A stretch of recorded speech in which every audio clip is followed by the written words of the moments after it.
Railways, as we know them, were born in County Durham, a place most people might not have heard of. The Tanfield Railway in County Durham was built in 1725, making it the oldest railway in the world. The Causey Arch, built in 1726, is the oldest railway bridge in the world. Tiny little corner of northern England is where all the glory of the railways began. Locomotive trains burn twice as hot as pizza ovens, around 750 degrees centigrade. That is hot enough to melt aluminium and to make you a little uncomfortable if you're nearby it. And this is why the really fast steam locomotives needed so much coal. You'd have to shovel up to 2 tons an hour into a steam train if it's going really fast on an express route. That's a lot. You got the muscles for it? Have you? In 2008, Britain built a brand new steam locomotive.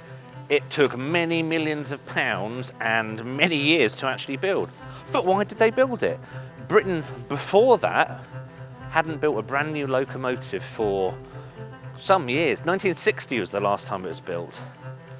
But this turned into a fantastic engineering project. It brought together an incredible number of people, and they did it. They built a brand new steam train.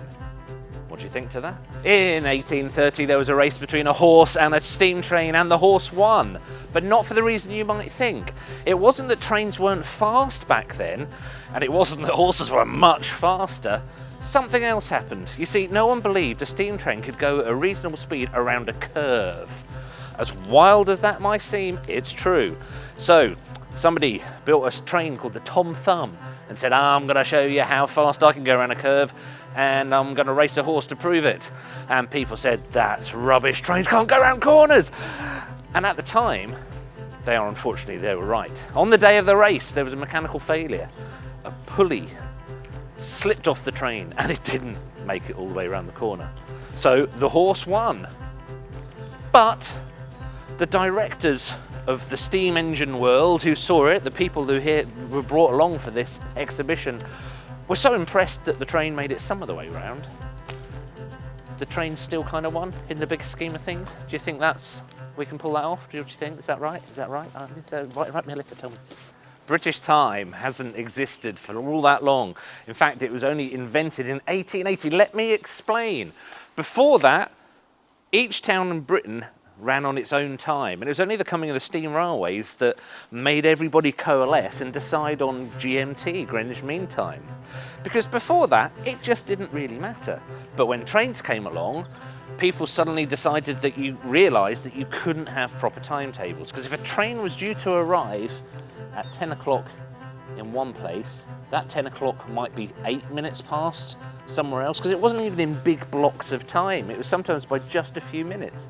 So the coming of the steam trains invented Greenwich Mean Time in 1880. That seems fairly recent to me. Why am I on the floor? February 1864, someone called Mr. Briggs was found dying on the tracks near Bow in London. It's the first recorded murder connected to a train, or at least first that we know of. The man who murdered him was identified because he left a hat behind at the scene. He knew they were onto him. So the man, whose name I'll have to look at my phone because in my head it's Franz Ferdinand, but it probably wasn't. Franz Müller was identified by his hat, and he thought, they're onto me, I'm out of here.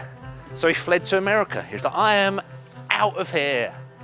The detectives, however, knew which boat he was on, and in a bizarre twist of story, they just hired a faster boat, got to America before him.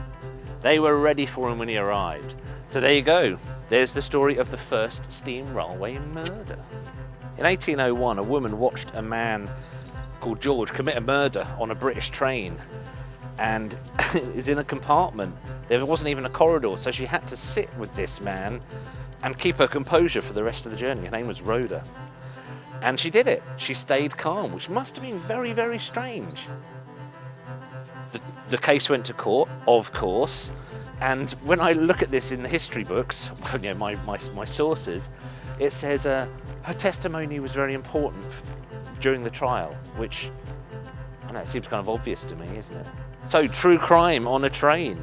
There's probably a lot more. Let me know if you want me to dredge up more of these stories. Whoop! The first train, possibly one of the first trains to take paying passengers, was called Catch Me Who Can. And it was built in London, and it just went round in a circle like that. And the owners charged people to sit on the train and go round in a circle. But it was problematic. For one thing, you're not going to go anywhere. But also the track kept breaking, because trains are pretty heavy. But 200 years before Alton Towers, the first paying ride or the first paying train? Which do you think it is? Let me know in the comments. Go on, please. Before the rocket, before the Flying Scotsman, before any of the trains you've heard of, there was the Puffing Devil in 1801.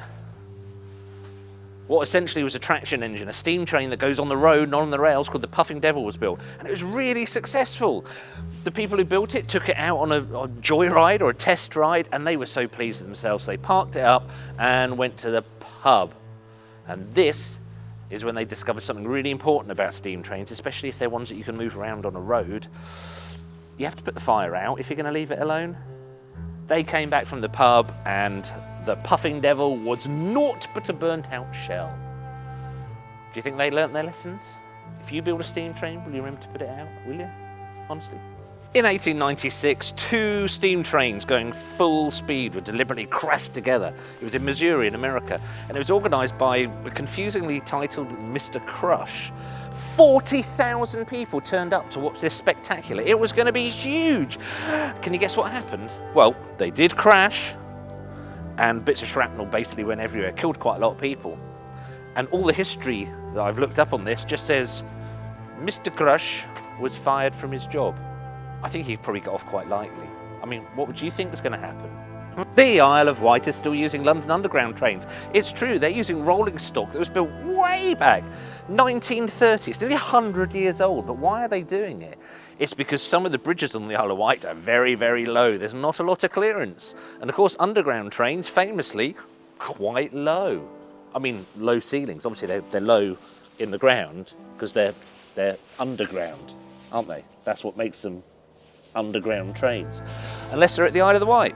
The Isle of the Wight. Oh, this video's over. Do you know why? Do you know why all steam trains are black? We're talking about steam trains in America here.